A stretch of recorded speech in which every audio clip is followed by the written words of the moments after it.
Sermón octavo. Los tres infiernos. Capítulo 1. Cuando celebramos la venida del Señor con lecturas y cantos, reavivamos en nosotros los anhelos de los santos padres, a quienes Dios, mediante el Espíritu Santo, se dignó revelar la redención futura, que llevaría a cabo por su Hijo, encarnándose y muriendo por la salvación de los hombres. Incluso algunos de ellos gozaron en vida del carisma profético e intuyeron de antemano la encarnación de Cristo, y nos transmitieron en sus escritos sus gozos sentidos en el interior y el fuego de sus deseos. Después de su muerte pasaron a ser moradores de los infiernos, moradores de las tinieblas y sombras de muerte. Y nadie puede imaginarse ni expresar sus hondos anhelos de expectación hacia el único que podría soltarlos del yugo de la cautividad. El fruto que podemos lograr de todos estos deseos es una serie de suspiros y anhelos con los que debemos también nosotros esperar mientras vivimos en este cuerpo de muerte, en el infierno de estas tinieblas y la llegada de nuestro libertador, porque necesitamos sus frecuentes visitas y su consuelo en esta cárcel y en última instancia nuestra liberación de esta mazmorra. Debemos saber por los santos padres, incluso por tantas personas buenas como malas, que todos los humanos bajaban al infierno antes de la llegada de Cristo y que ocupaban allí puestos distintos según sus respectivos merecimientos. Ello se debía a la perversión del primer hombre que por gustar la manzana prohibida se granjeó el destierro. Este pecado lo precipitó al exilio a él con toda su raza. Ahora sufrimos las consecuencias del pecado original, pasando sed, hambre, frío, enfermedades y, al fin, la muerte. Capítulo 2. En todo esto debemos considerar, hermanos muy queridos, las funestas consecuencias que arrastramos a causa de nuestros pecados. Con ellos ofendemos a Dios complaciéndonos y a sabiendas. Caímos muy miserablemente por aquel pecado al que nunca dimos nuestro asentimiento. Si por el pecado de otros nos vimos desterrados del paraíso a esta tierra y aguijoneados por tan enormes y frecuentes miserias, ¿a dónde nos lanzarán nuestros mismos delitos? El infierno, sin duda, donde no hay esperanza de liberación. Y como la culpa de otro, no nuestra, nos arrojó a esta mazmorra, por eso la plaga de otro, tampoco nuestra, consiguió nuestra salida. Si por Adán todos mueren, todos vivirán por Cristo. Pero si se nos arroja al infierno por nuestros delitos, perdamos toda esperanza de liberación, porque Cristo resucitado de la muerte no muere más, no volverá a bajar al infierno para desalojarlo. Fijaos que Adán no fue expulsado inmediatamente después de pecar. El Señor quiso forzarle a una confesión con esta pregunta: Adán, ¿dónde estás? El que nos prohibió pecar consintió también a los arrepentidos, el remedio de la confesión. No es el pecador el que queda excluido del reino de Dios, sino el recalcitrante en su actitud despectiva a raíz del pecado. Comer una manzana no tenía mayor trascendencia, pero como Dios había puesto a Adán en su casa, donde no consentía el mínimo atisbo de desobediencia, cualquier indocilidad, por insignificante o considerable que fuese, merecía la expulsión. Lo mismo vosotros, mientras viváis en este mundo, estáis lejos de la casa de Dios. El Señor dijo: Mi realeza no pertenece a este mundo. Y si en el mundo se os pasaban por alto tantas cosas en expresiones y actitudes, ahora, viviendo en la casa de Dios, se tendrá por reprochable cualquier actitud desdeñosa, a menos que borréis ese desdén con el llanto de la penitencia. Capítulo 3. Sabemos que, por el pecado original, todos los hombres bajaban al infierno antes de la venida de Cristo. De modo parecido, y con no menos verdad, puede sostenerse que antes y después de la venida de Cristo, no hay hombre alguno que no baje al infierno antes de subir al cielo, porque distinguimos tres infiernos: el infierno de voracidad, donde el gusano nunca muere y el fuego no se apaga.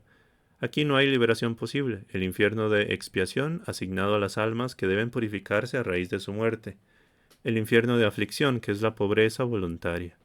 Aquí los que renunciamos al mundo debemos afligir nuestras almas para curarlas, de tal modo que pasemos por la muerte al juicio, y mediante la muerte alcancemos la vida. Penetra en este infierno el que renuncia a sus tendencias carnales y mortifica por una adecuada penitencia sus miembros terrenos, prefiriendo afligirse con el pueblo de Dios que con el placer instantáneo del pecado. Quien durante su vida se niegue a bajar en este infierno tendrá que entrar en los otros dos, y a duras penas o nunca alcanzará la libertad. El primer infierno es el más riguroso porque se exige en él hasta el último cuarto, por eso su pena no tiene fin. No se concibe ni la más leve mitigación, porque nunca se llega a un ajuste de cuentas que salde la injuria a Dios. La desobediencia ocasiona tan horrible afrenta al Creador, que ninguna pena puede expiarla, a menos que Él la perdone de antemano. lo cual aparece claro en la primera infracción, pues arrastra a la condenación eterna incluso a niños sin bautizar. El segundo infierno es purificatorio, el tercero indulgente. En este, por ser voluntario, se perdona con frecuencia la pena y la culpa. En el segundo infierno, aunque a veces se perdona la pena, nunca la culpa, pero se purifica cuando se perdona. Dichoso infierno el de la pobreza, donde Cristo nació, se alimentó y transcurrió su vida mortal, bajó hasta él y no una sola vez para sacar a los suyos, y además se entregó a sí mismo para librarnos de este perverso mundo presente, para separarnos de la multitud de condenados y reunirnos allí hasta que nos saque debidamente. Definitivamente, en este infierno hay tiernas adolescentes, las almas de los principiantes, jóvenes tamborileras. Van delante los más notables mensajeros con platillos sonoros, le siguen otros con platillos vibrantes.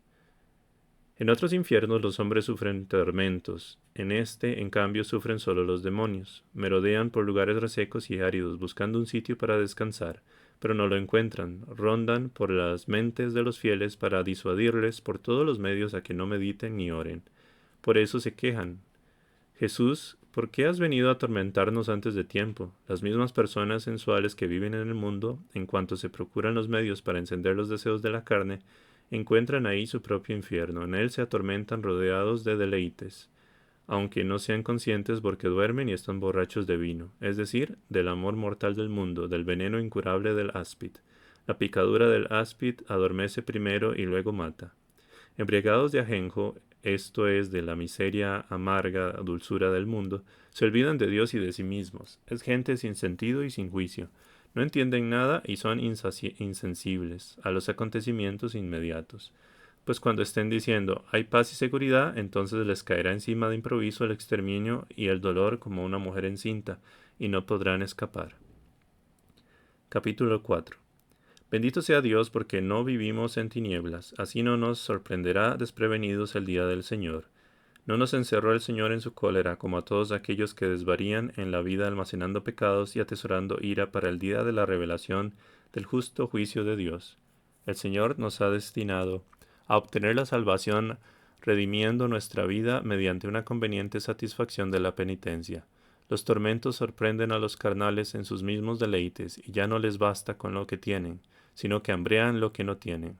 Su única satisfacción son las torpezas y miserias abominables. No cosechan más que frecuentes fastidios sin llegar nunca a plena satisfacción. No son los que se alejaron del mundo, castigan su cuerpo sometiéndolo a servicio, los únicos que beben de la copa de la pasión, pues el Señor tiene una copa llena de amargo vino, mezclado. Sus heces no se agotan, beben de ellas todos los pecadores de la tierra. La copa simboliza la pasión. De aquí la pregunta, ¿podéis beber de la copa que yo voy a beber? La copa está en la mano del Señor. Esto es, depende de su poder. Y la da a beber a los que Él quiere, cuando quiere y de la manera que le parece. Hay quienes beben de esta copa el vino amargo. Son los que reniegan de sí mismos por puro amor al Señor, cargando con su cruz y siguiéndole. Otros beben vino mezclado. Son aquellos que abrazan la vida de pobreza, pero no renuncian del todo a sí mismos o a su familia. Viven más bien preocupados de sus parientes con cierto afecto instintivo, o se afanan sobremanera en diligencias carnales. Beben del vino a pesar de estar mezclado, pues aun siendo imperfectos no rechazan el yugo de la obediencia. Apuran las heces los que con tal de satisfacer los deseos de la carne se abrazan con las penas y pesadumbres que abundan en el mundo y se disipan en vanidades y engaños. La vida de todos estos transcurre entre heces y torpezas. Ya los fustiga el profeta diciendo, bebe y adormécete, que tienes al lado la copa de la diestra del Señor, y el vómito de tu ignominia superará a tu honor. Beben de verdad quienes soportan miserias, mucho más graves comparadas con las que se ciernen sobre los pobres de Cristo. El honor de estos es tan afrentoso que repele a cualquier persona normal, como repugna un pañuelo impregnado de vomitona. Beben de la copa hedionda y no saludable porque no invocan al Señor. Aléjense de la iniquidad cuantos invocan al Señor, pues los que invoquen al Señor se salvarán. Capítulo 5. Por tanto, aun pasando por alto otros aspectos, la ciudad de Dios vive desterrada del Señor en el infierno de la pobreza, mientras el cuerpo es su domicilio. La ciudad es santa, es hermosa, aunque está plantada en un paraje de aflicción. Así ensalza el esposo esa hermosura en el cantar de los cantares. Eres bella, amiga mía, eres delicada y preciosa como Jerusalén, terrible como escuadrón en orden. Eres delicada para los hombres, preciosa para la divinidad, terrible para los demonios. ¿Por qué? Porque avanza como un escuadrón, pero no en desorden por la envidia, sino compacto en el amor. Es escuadrón por el número, escuadrón de batalla por su disposición y escuadrón ordenado por el consenso. La penitencia forma el grupo, la vigilancia suscita la disposición y la concordia proporciona el consenso. El diablo no se arredra ante los que se dan a los ayunos, se privan del sueño y se moderan, porque ya ha arrastrado a unos y a otros a la ruina. Pero los que viven en concordia y armonía en la casa del Señor, unidos por los lazos del amor, provocan al diablo dolor, pavor e incluso le propinan palizas. Esta unidad del grupo tortura al enemigo, pero más que nada reconcilia con Dios, como él mismo declara en el Cantar de los Cantares: has lacerado mi corazón, hermana y esposa mía, con una sola de tus miradas, con un rizo de tu pelo. Se refiere a la unidad entre superiores y súbditos. Por eso nos advierte también Pablo: esforzaos por mantener la unidad de espíritus en el vínculo de la paz. Sabe bien el espíritu maligno que no se pierde ninguno de los que el Padre ha entregado al Hijo, que nadie podrá arrancarlos de su mano. Al encontrarlos en sana armonía, reconoce a las claras que están en las manos de Dios y que no les tocará el tormento de muerte. El Señor dice: en esto conocerán todos, incluso los demonios, que sois discípulos míos, en que os amáis unos a otros. El diablo ahuyenta a los hombres ese amor que él mismo no supo mantener en su relación con Dios y con los ángeles en el cielo. Y esa es la ciudad firmemente asentada e inexpugnable. Su cuello es como la torre de David, construida con sillares. De ella penden miles de escudos, miles de adargas de capitanes. La cabeza se une al cuerpo por el cuello. ¿Puede tener el cuello otro sentido mejor que nuestro empeño? Mientras mantenemos incólume nuestro propósito pese a las tribulaciones que nos arrecien, nunca nos separaremos de nuestra cabeza, que es Cristo. Nos aprietan por todos los lados, pero no nos aplastan, porque ¿quién nos separará del amor de Dios? Por él volamos en los caminos de los mandamientos de Dios con el corazón dilatado. Este cuello debe ser consistente, inmóvil y largo, como una torre, y tener por cimiento la humildad. Capítulo 6. La humildad reúne a las virtudes, las mantiene unidas y las perfecciona. El cimiento se oculta en tierra, no puede conocerse su consistencia hasta que los muros se asienten o se desmoronen. La humildad clava su raíz en lo profundo del corazón. No puede conocerse su ausencia o su debilitamiento hasta que los muros del edificio se disuelven por el desorden, o se disgreguen y se desmoronen. Esta es la torre de David.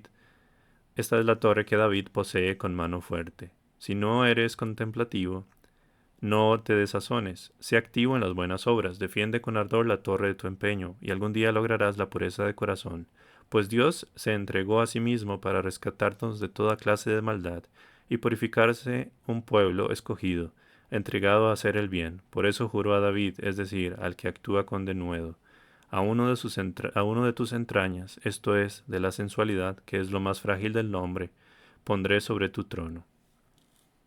Esta torre o ciudad tiene por muro la obediencia, que reúne a los dispersos, contiene a los vagabundos, para que salgan solo por la puerta, esto es, por el mandato del superior.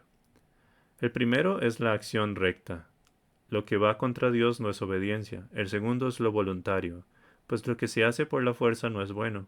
El tercero, lo puro. Que la intención sea pura, porque si tu ojo es sencillo, toda tu persona quedará esclarecida.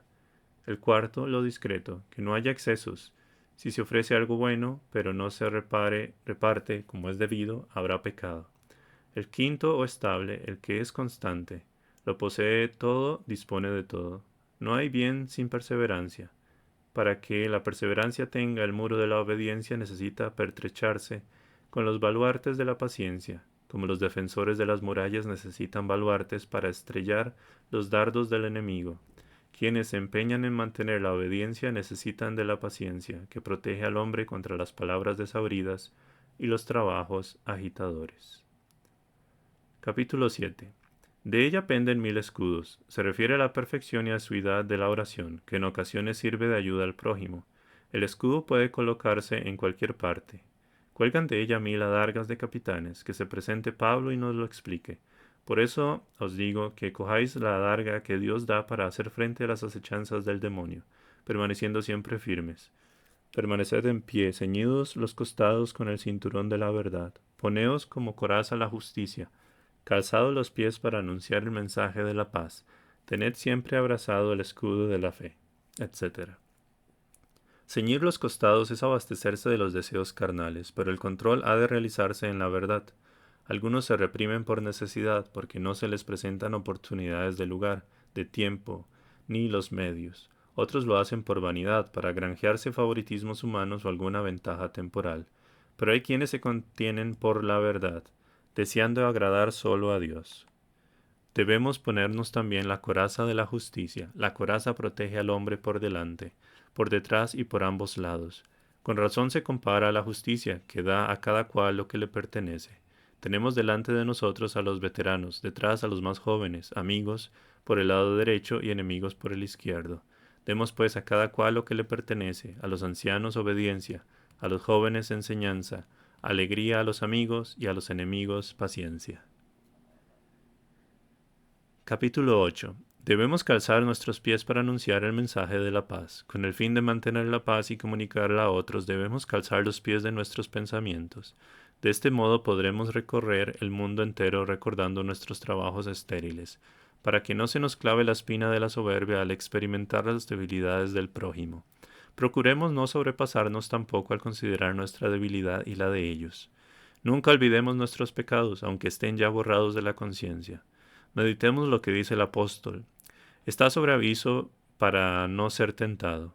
Por tanto, cuando sobrevienen estos pensamientos, el hombre debe acusarse a sí mismo y excusar a prójimo.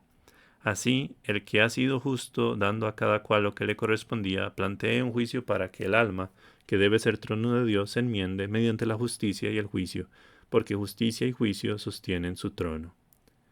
El juicio tiene 3 fases: con respecto a sí mismo, al prójimo y a Dios. El juicio del hombre con respecto a sí mismo debe ser severo, indulgente respecto al prójimo y puro respecto a Dios. El hombre debe juzgarse a sí mismo con rigor. Si nos juzgamos debidamente a nosotros mismos, no nos juzgarán. Indulgente respecto al prójimo, de tal modo que ya le amonestes con misericordia o le reprendas con solicitud, procedas siempre con suavidad, estando tú sobre aviso para no ser tentado. Debes aguardar los juicios de Dios con pureza y sencillez de corazón, proclamando todas las obras del Señor son muy buenas. Que el hombre sea juez implacable para sí mismo mediante el conocimiento de la verdad, indulgente para con el prójimo, a impulsos del amor, puro para con Dios mediante el asentimiento de la voluntad. Capítulo 9. Después de la justicia y el juicio, el hombre necesita la vigilancia para que no afloje por la tibieza o le desmorone la vanidad. Le conviene andar solícito con su Dios, estarle sumiso e implorarle, y para evitar cualquier enervamiento o duda en la oración, al ser asusado por artimañas y sugestiones diabólicas, sostenga de continuo el escudo de la fe, sabiendo que suyo será todo lugar que oyen los pies de la fe. Quiere decir que todo lo que se pida a Él directamente o a través de su nombre se hará. Que tu fe sea como una semilla de mostaza, que cuando más se la pisa, tanto más perfuma. Esto es, que cuanto más te desprecien y parezca que Dios te rechace, con mayor confianza esperes conseguir lo que pides. Y si no por amistad, al menos por tu impertinencia, se levantará y te dará cuanto necesitas.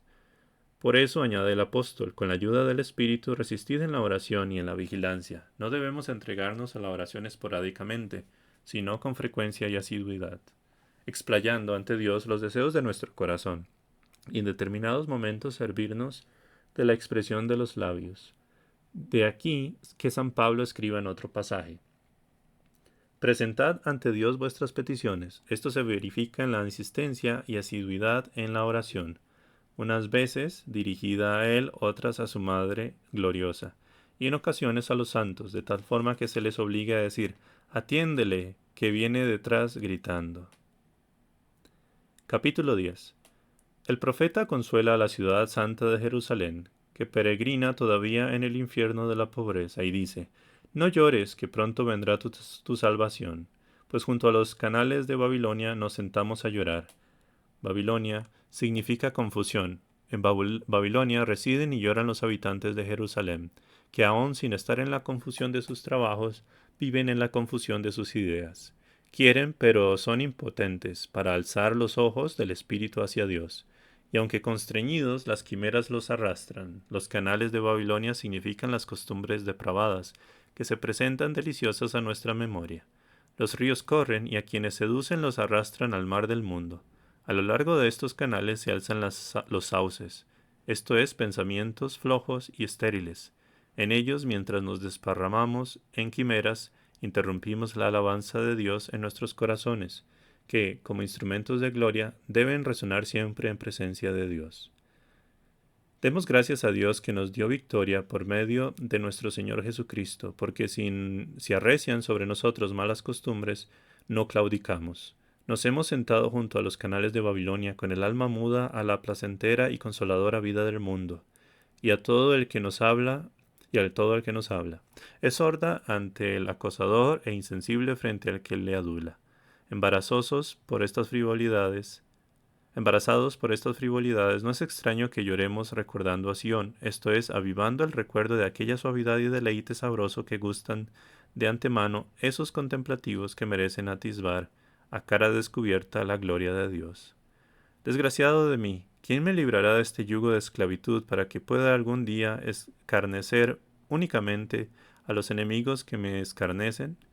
A ellos, por culpa de mis pecados, me los puso Dios como irrisión y burla, para humillarme en el lugar de la aflicción y verme sumergido en las tinieblas de muerte. Si me dejo, pues, arrastrar por los deseos carnales y, lo que no ocurra, consiento en ellos. Yo mismo me precipito a las garras de la muerte y me acarreo la sepultura del infierno. Pero sí, cuando siento el asalto, retengo mi sentimiento, no caeré en la muerte. Me envolverán tinieblas de muerte y se ofuscarán mis ojos con el polvo de pensamientos frívolos. Pero mi memoria evocará la dulzura de mi Dios. Aunque camine por sombras de muerte, nada temo si tú estás conmigo. Con toda certeza nada temeré, porque tú estás conmigo. Capítulo 11. ¿Y en qué se funda mi esperanza? En la vara de tu corrección y en el cayado de tu apoyo que me consuela. Aunque me corrijas y refrenes mi soberbia, reduciéndome a polvo de muerte, protegerás mi vida, agarrándome de la mano para que no caiga en el lago de muerte. No descuidaré la disciplina el Señor, no protestaré cuando me reprenda.